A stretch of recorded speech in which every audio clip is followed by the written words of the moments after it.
momento compartí ya con ustedes. Lo dejé aquí al final, evaluación del modelo. Ahí se encuentran esos estadísticos para que lo descarguen después. Entonces voy a empezar a explicar a partir de aquí y vamos a calcular ya los primeros estadísticos y comenzamos con los datos de mínimos cuadrados ordinarios. A partir de la grabación. Y bueno, se supone que ya deberían tener sus valores estimados. No se vayan a atrasar. Porque supongo que ya están concluyendo con sus exámenes. Bueno, ahorita lo comentamos.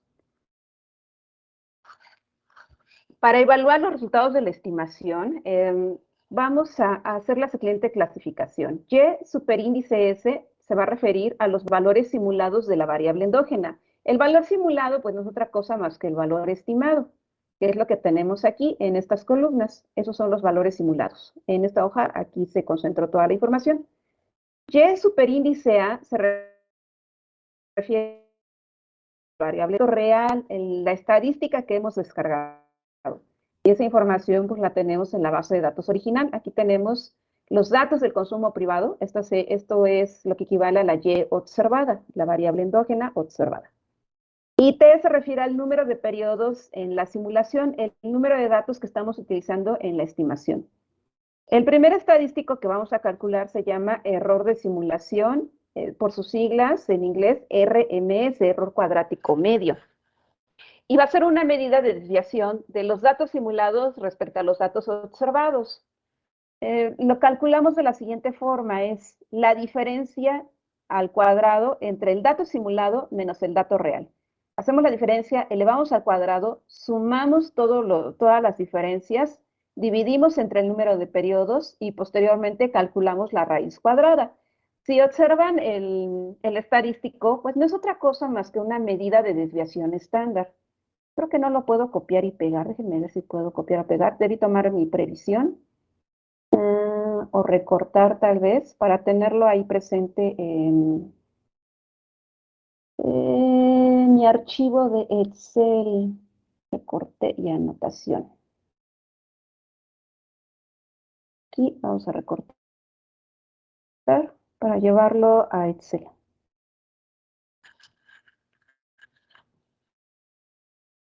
Aquí lo copiamos y lo vamos a pegar aquí para tenerlo presente al momento de que hagamos el cálculo. Lo voy a pegar por aquí. Bueno, pues si observan es más que una medida de desviación estándar. El dato por sí solo, pues no nos va a dar mucha información, a menos que hagamos una comparación entre el error cuadrático medio que representa o que arroja cada una de las estimaciones. Vamos a comenzar con la variable consumo. Entonces, en esta hoja vamos a concentrar los datos de la variable consumo. Acá la llevamos de la estimación. Recuerden que comienza en el segundo trimestre del 93, porque en la estimación se utilizó un rezago en el consumo privado. Este primer periodo no lo tenemos, lo voy a eliminar. Y este es el consumo estimado.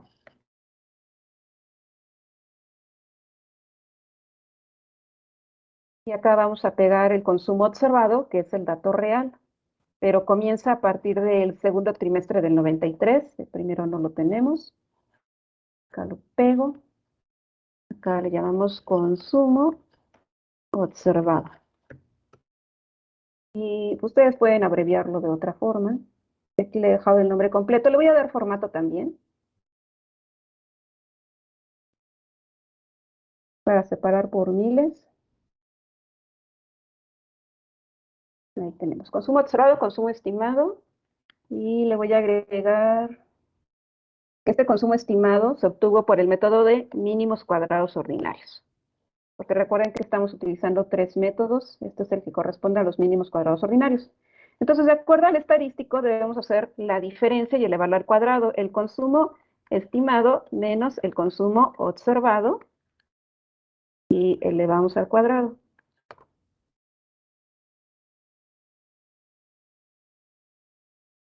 Hacemos la diferencia, el estimado menos el observado y elevamos al cuadrado. Copiamos la fórmula. Voy a quitarle los decimales para que no ocupe tanto espacio. Pues el dato por sí solo no nos da información. Lo que queremos es ya el resultado final. Aquí hacemos la suma. Dividimos entre el número de periodos. Aquí está todo contemplado todo el observaciones. El número de periodos que tenemos son 115 datos. Entonces, tenemos la suma de los cuadrados de las diferencias, dividimos entre 115 y posteriormente obtenemos la raíz de este valor. Y ese es el error RMS. Voy a darle formato para separar por miles, sin decimales. Esto que acabamos de calcular es el estadístico RMS. Y como les comentaba, 174.960 por sí solo, pues no nos da mucha información de si eso es poco, eso es mucho, es un dato muy grande, está en un rango ideal. No lo sabemos porque tenemos que compararlo con el error cuadrático medio de las otras estimaciones. Al final, lo que debemos hacer es obtener un concentrado, lo voy a poner en esta misma hoja, un concentrado donde tengamos el cálculo del error cuadrático medio que arroja la estimación por mínimos cuadrados ordinarios, la que nos da por mínimos cuadrados en 2 etapas, la que obtenemos por mínimos cuadrados en 3 etapas. Y entonces, ya que tengamos el RMS obtenido en cada una de estas estimaciones, lo voy a copiar acá, copiar, pegado especial. Entonces ya podemos decir cuál es cuál es el mejor resultado. ¿Cuál va a ser el mejor? El que tenga el dato más pequeño. El que tenga el error cuadrático más pequeño es el que va a tener la mejor estimación, pero todavía no tenemos las otras dos estimaciones y tampoco hemos obtenido todos los estadísticos porque el error cuadrático medio no es el único que nos permite tomar una decisión. Vamos con el siguiente. Bueno, aquí tenemos el primer cálculo, ya está. Nada complicado. Vamos con el siguiente estadístico. El siguiente estadístico se llama coeficiente de Tail y está representado por una U mayúscula. Simple vista parece un cálculo muy grande, en realidad no lo es. Si observan en el numerador lo que tenemos es el error cuadrático medio que acabamos de calcular. La parte del numerador ya la tenemos, nos hace falta calcular el denominador y en el denominador lo que tenemos son los cuadrados de los valores simulados entre el número de periodos y luego calculamos la raíz. Y lo mismo para los datos observados, se elevan al cuadrado, se suman, se divide entre el número de periodos y se calcula la raíz cuadrada. Se suman las dos raíces y luego la parte del error cuadrático medio se divide entre esa suma. Es cuestión simplemente de entender qué es lo que nos piden. El coeficiente de Tail se llama también coeficiente de Tail o coeficiente de desigualdad de Tail. Lo que tiene, o más bien el resultado esperado, se encuentra en un intervalo de 0 a 1. No hay datos negativos y no hay datos que sean mayores a la unidad. Lo ideal es que ese coeficiente de desigualdad sea pequeño, tan pequeño como sea posible. Entre más cercano sea a 0, esto estará indicando que los datos simulados se aproximan más a los datos observados. Entonces debe ser pequeño. Si por el contrario se hace grande y se aproxima a 1, es porque los datos simulados se están alejando de los datos observados. Y si eso ocurre, pues los resultados no son de utilidad. Lo ideal es que sea pequeño. Y por eso es que acá, donde estamos concentrando los cálculos de los estadísticos, acá vamos a agregarle el cálculo de la U. Vamos a calcular ese coeficiente de desigualdad de Tail bajo cada una de las estimaciones. Y la mejor será la que tenga el valor más pequeño. Pero ahorita estamos primero con los mínimos cuadrados ordinarios. Entonces calculemos el coeficiente de desigualdad de Tail. Voy a llevármelo también. Vamos a recortar para llevarnos este estadístico y tenerlo ahí a la vista.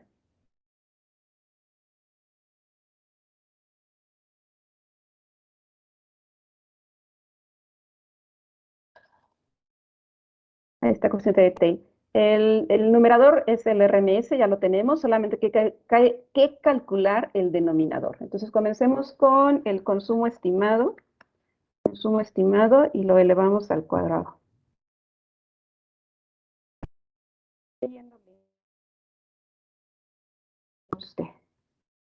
Aquí le vamos al cuadrado, sin decimales, copiamos fórmula, obtenemos la suma, que de aquí ya podemos copiar estas fórmulas, como ya las tenemos aquí, le damos jalamos hacia acá los datos, pues ya podemos copiar la fórmula, que es la suma, la división entre 115 y la raíz cuadrada del último dato. Y hacemos lo mismo para el consumo observado. Consumo observado. Entonces, como ven, no nos va a llevar mucho tiempo. Elevamos al cuadrado. Bueno, copiamos también fórmula aquí. B a C. Aquí está la columna C al cuadrado. No se ve toda la cifra porque es un número grande. Copiamos. Copiamos las fórmulas. Aquí tenemos la suma, la división entre 115 y la raíz, que también, bueno, si ustedes saben qué es lo que están haciendo, pues pueden copiar rápido las fórmulas, pero si no están muy seguros de cómo va el cálculo, háganlo paso a paso. Coeficiente de desigualdad de Taylor, U. Y vamos a calcularla. Y háganlo, por favor, porque en algún momento van a entregar también este archivo y yo voy a revisar sus fórmulas, entonces debe estar todo completo. ¿Cómo se calcula? Es el error cuadrático medio entre la suma de estos resultados. Más y más. El cociente de Taylor. Lo voy a agregar aquí en este cuadro que va a ser el resumen. Lo voy a dejar con 5 decimales. Y ya tenemos otro estadístico más. ¿Qué tan pequeño, qué tan grande es este cálculo? Pues no lo sabemos, nuevamente, porque hay que comparar con los resultados que se vayan a obtener de 2 etapas y de 3 etapas. Bueno, siguiente estadístico, llevamos 2, faltan más. Proporción de la media o sesgo.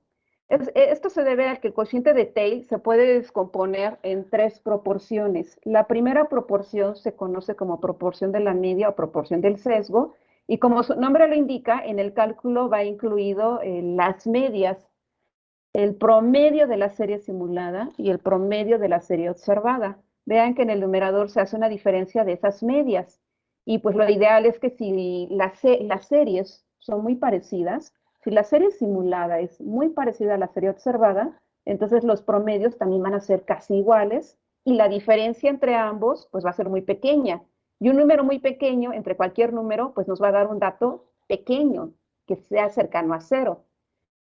La proporción de la media la vamos a representar como U superíndice M y va a medir el riesgo sistemático, la diferencia sistemática. Esperamos que se aproxime a 0, pero si el valor es mayor a 0.1 o a 0.2, entonces los resultados no van a ser de utilidad. Este es el límite que vamos a poner a la proporción de la media. Más allá, si el valor es más grande que este, entonces esos resultados ya no van a ser de utilidad. Vamos a llevarnos este estadístico a la hoja de Excel.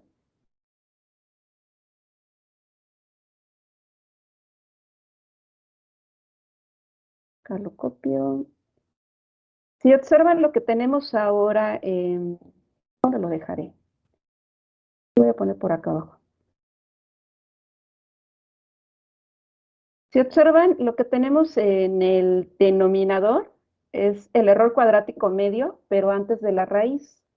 Es la diferencia al cuadrado entre la serie simulada menos la serie observada entre el número de periodos. O sea, este dato es el que necesitamos antes de que se calcule la raíz. Como ya lo tenemos, pues lo único que necesitamos es la media de la serie simulada y la media de la serie observada. Y esas las podemos calcular acá. Aquí vamos a ponerle promedio. Y aquí calculamos el promedio como tal, con la fórmula igual, promedio. Insertamos todos los datos de la columna. El promedio, y acá hacemos lo mismo. Igual, bueno, copiamos fórmula, ahora que lo recuerdo. Podemos simplemente copiar la fórmula y calcular la media de esta serie. Y si a simple vista podrían decir, es la misma, ¿no? Ahí está. Lo hice más grande. Esta es para la serie observada y esta es para la serie simulada. Y a simple vista pareciera que es el mismo dato, pero vamos aumentando decimales. Ahí está, con 4 decimales, y acá lo voy a aumentar con 4 decimales. Observen que las diferencias, sí hay diferencias, son casi iguales, pero no son iguales. Entonces, tengan cuidado cuando quieran dar una interpretación, no necesariamente hay diferencias en los decimales. Bueno, ya tenemos el cálculo de las medias. Vamos a hacer el cálculo de la proporción de la media. La voy a poner por aquí. Proporción de la media es igual a el valor promedio de la serie simulada menos el valor promedio de la serie observada. Aquí sí se ve el estadístico, ahí está. Elevado al cuadrado. Entre el error cuadrático medio, pero más, bueno, antes de obtener la raíz cuadrada. La suma de los cuadrados, las diferencias entre el número de periodos. Y ese dato está aquí. Ahí está. Vean que tiene al final un exponencial a la menos 15, o sea, después del punto, 14 ceros y luego ese valor 3. Tiende a cero, tal y como esperábamos. Lo voy a copiar y lo vamos a concentrar en este cuadro resumen. Y esta es la proporción de la media.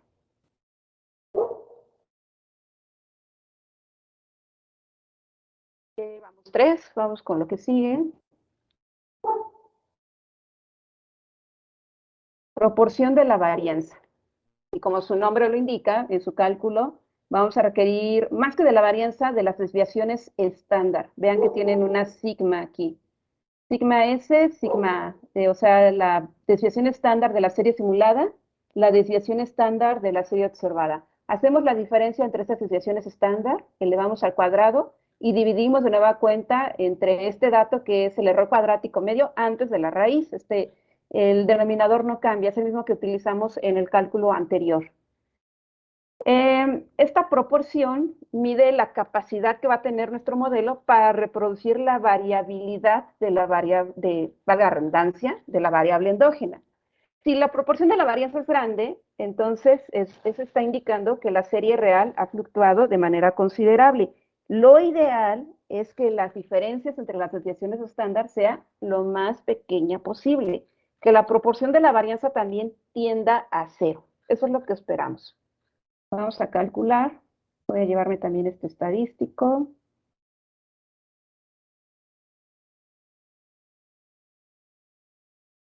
Vamos a pegarlo acá en Excel para tenerlo presente. Y ahora necesitamos de las desviaciones estándar de la serie observada y de la serie simulada. Acá la vamos a calcular con una fórmula.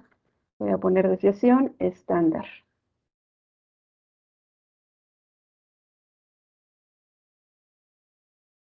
Para ello vamos a hacer uso de las funciones que tenemos aquí en f de x, insertar función, y vamos a buscarla en la categoría de estadísticas. De aquí vamos hacia abajo, está por orden alfabético, vamos a buscar desviación estándar. Y tienen, después de kurtosis viene la desviación estándar. Aquí tienen una que es para una muestra, para la población, desviación estándar de una muestra, de una población, pero estas son con valores lógicos y texto. Y esta es desviación, suma de los cuadrados de las desviaciones, bla, bla, bla, bla, bla. La que vamos a utilizar es esta que está aquí, desbets.p, la desviación estándar en una función de la población total. Esta es la que vamos a utilizar. Porque de lo contrario van a tener resultados distintos. Bueno, ya que la ubicaron, desbets.p, le damos a aceptar. Y aquí en donde dice número 1 en la flechita, vamos a seleccionar a la serie, primero con la serie simulada, la serie estimada. Vayan a seleccionar el promedio, sino hasta donde llega el último dato, que es el cuarto trimestre del 2021. Y nada más, aquí en número 2 no vamos a hacer nada. Le damos a aceptar. Y listo, ahí está la desviación estándar. Le voy a dar formato, separar por miles. Y podemos copiar esta misma fórmula para la serie observada o podemos volver a insertar la función. Acá simplemente voy a copiar la fórmula y ahí está seleccionado todo el rango que estoy utilizando. Y vean que son parecidas, 1.889.000, 1.897.000. Aquí son parecidas, pero aquí sí se aprecian más diferencias. A diferencia del promedio de las series estimadas y de la serie estimada y la observada, aquí en la desviación estándar sí es evidente una mayor diferencia. Bueno, ya que tenemos los datos, calculemos ahora la proporción de la varianza, US. Hacemos la diferencia, valor estimado, desviación estándar de la serie estimada, menos la desviación estándar de la serie observada, elevamos al cuadrado las diferencias y dividimos entre el RMS, pero antes de la raíz. Este es el dato. Y ahí está la proporción de la varianza, que también es pequeña. ¿Qué tan pequeña es? Pues habrá que compararlo con las otras estimaciones. Acá vamos a concentrar el resumen de la información.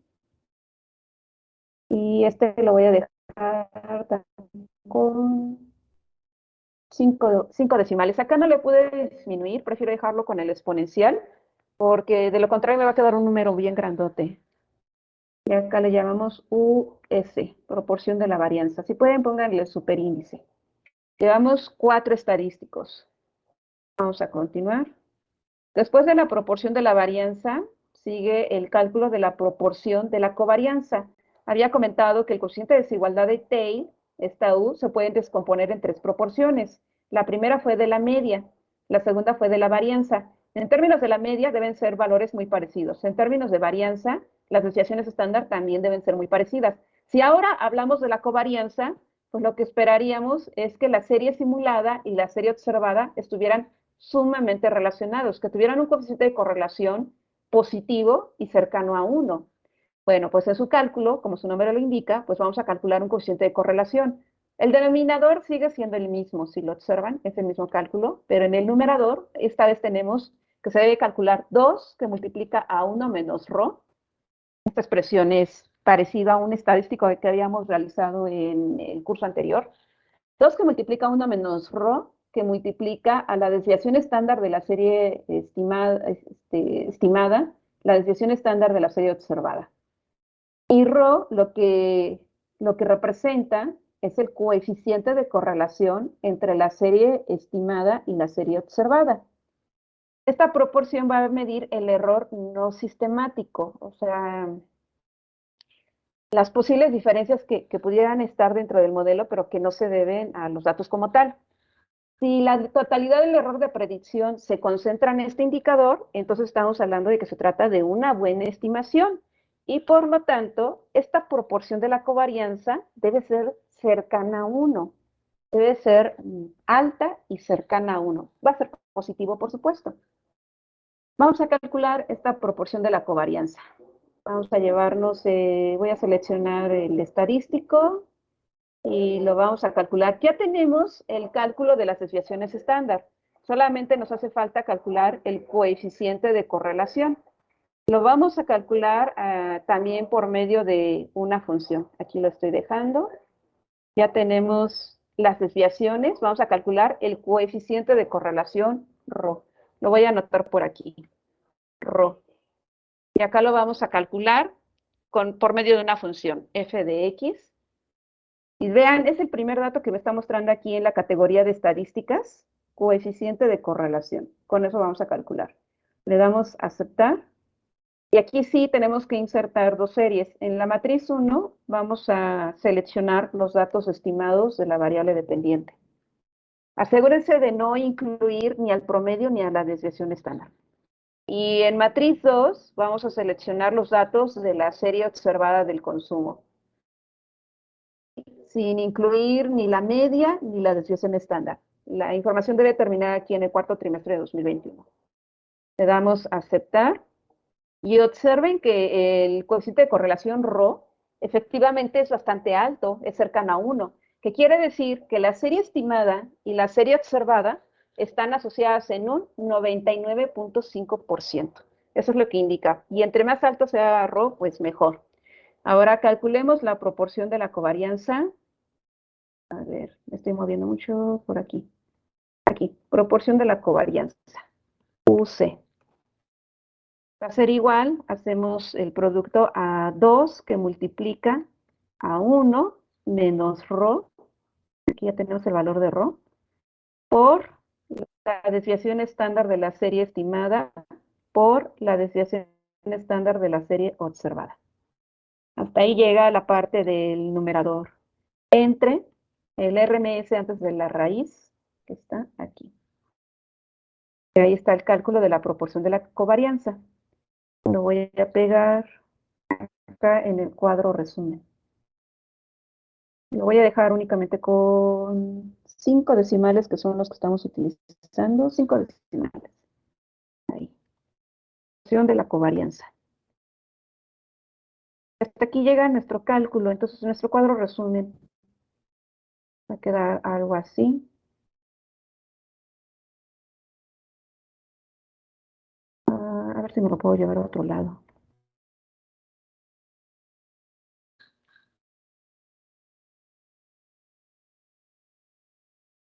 Bueno, ustedes pues ya se le dan formato y se encargan de dejarlo mejor presentable. La había puesto aquí a un inicio para tenerlo a la mano. Ya lo voy a eliminar.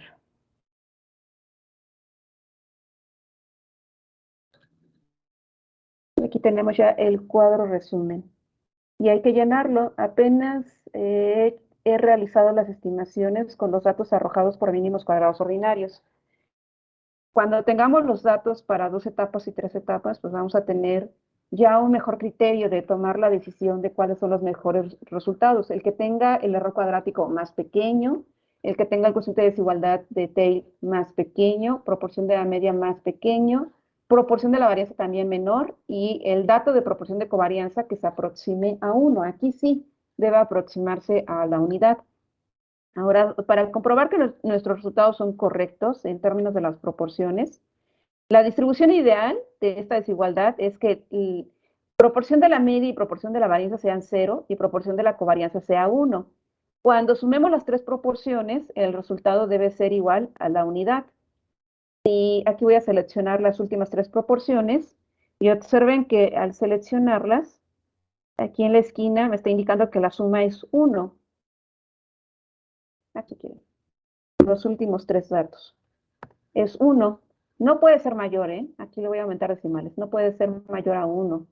Tiene que ser solamente 1.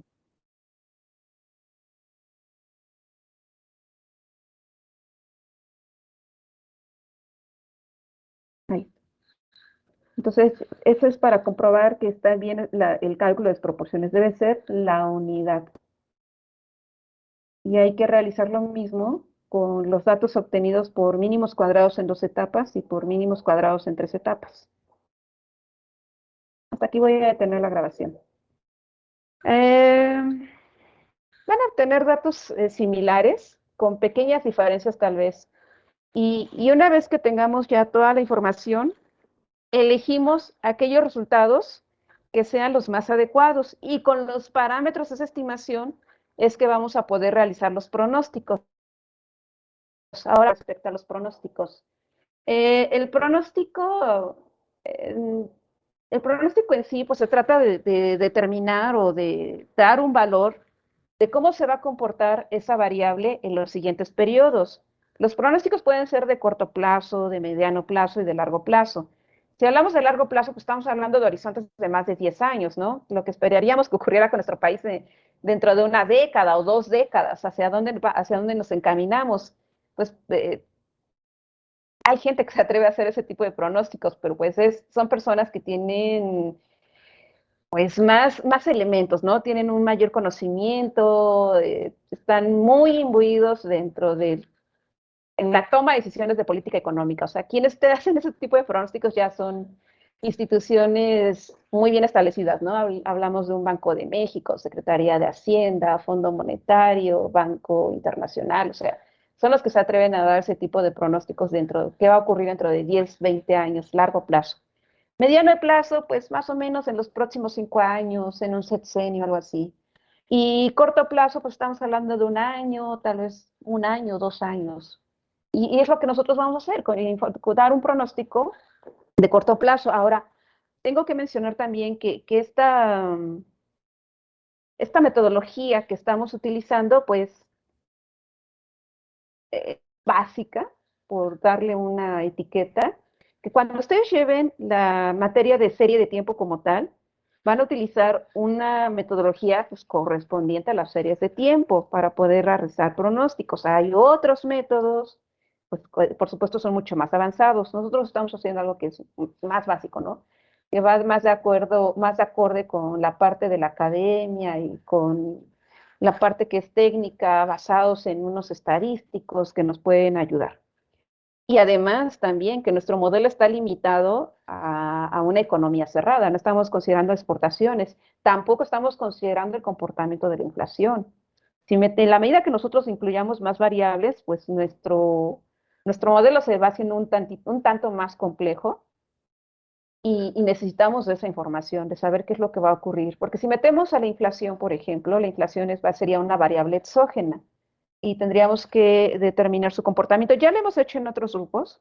En este ya no modifiqué el modelo, lo dejé así como tal, pero sí lo hemos hecho en otras, lo he hecho en otros semestres. Hemos incluido también a la inflación y hemos tratado con economía abierta, con exportaciones e importaciones. Pero aquí ya no lo dejé, ya lo dejé así como está, con el objetivo de hacerlo más sencillo y más manejable. Bueno, ¿qué sigue?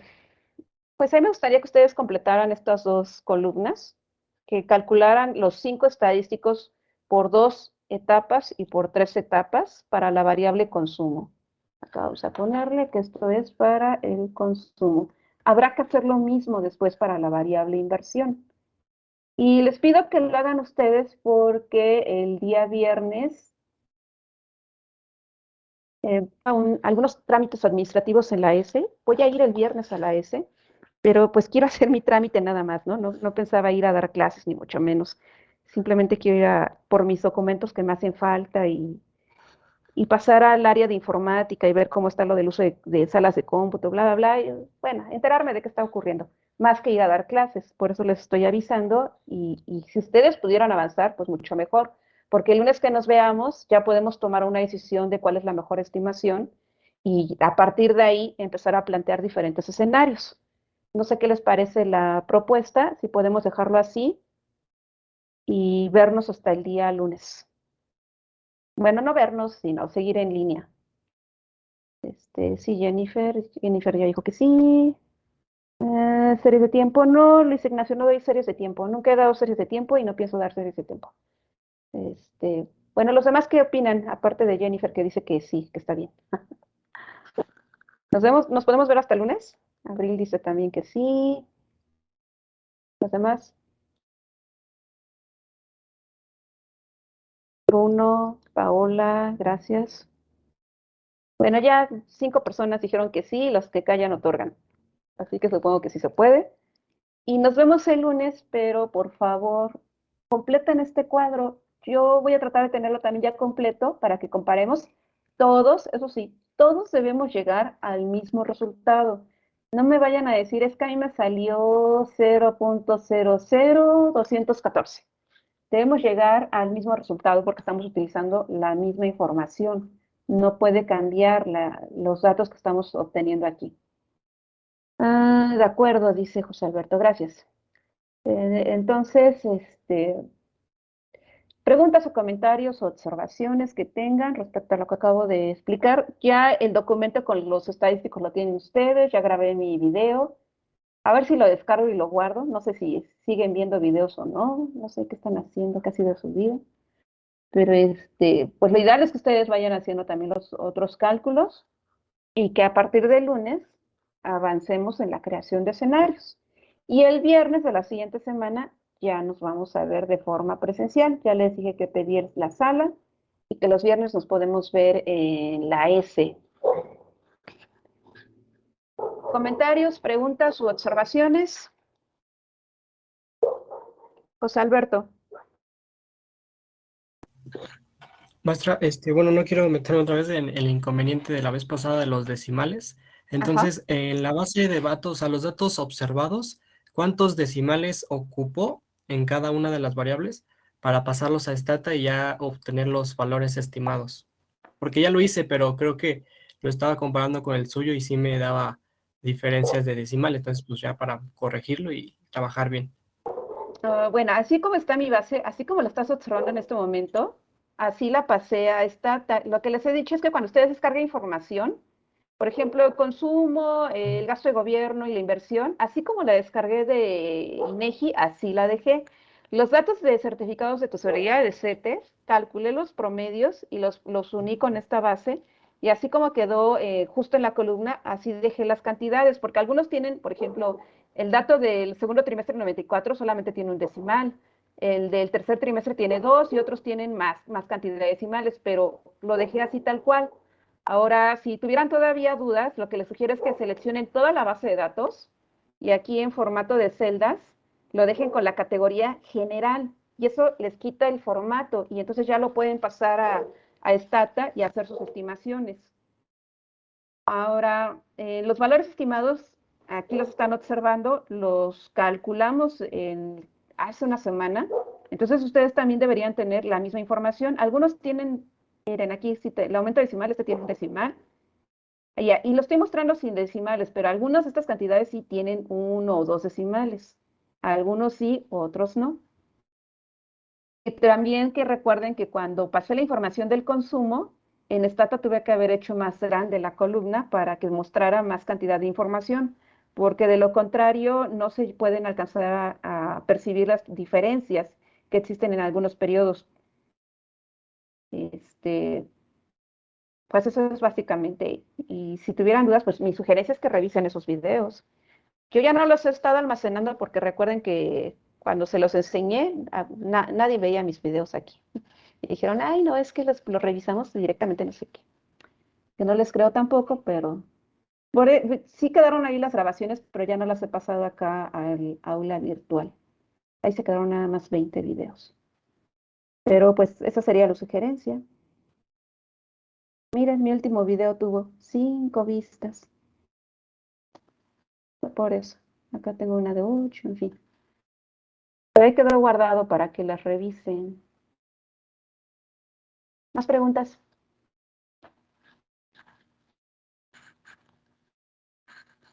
Entonces nos vemos, voy a programar la clase para el lunes, nos vemos hasta el siguiente lunes y si tuvieran preguntas aquí a esa fecha, me avisan por favor por medio del chat y ahí quedaron guardados los resultados para que lo comparen y observen si llegan a lo mismo. Es todo por hoy, que tengan buen día y nos vemos la siguiente semana.